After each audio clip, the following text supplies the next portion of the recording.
இவர் ரொம்ப பெரிய பணக்காரங்கிறதுனால தன் பணத்தை வச்சு யமன் கிட்ட டீல் பேசியிருக்காரு.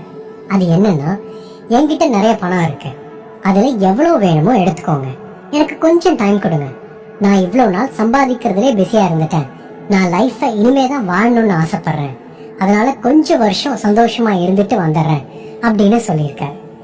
இதை கேட்ட யமன் முடியவே முடியாது அப்படின்னு சொல்லிட்டாரு. இவருக்கு செம்ம கடுப்பாயிடுச்சு.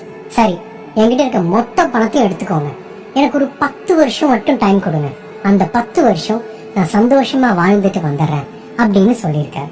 அதுக்கும் யமன் மசியல. இவர் பிசினஸ் மேன்ங்கிறதுனால எப்படியும் தன்னால சாதிச்சிட முடியும் அப்படிங்கிற நம்பிக்கையில திரும்பவும் முயற்சி பண்ணியிருக்காரு.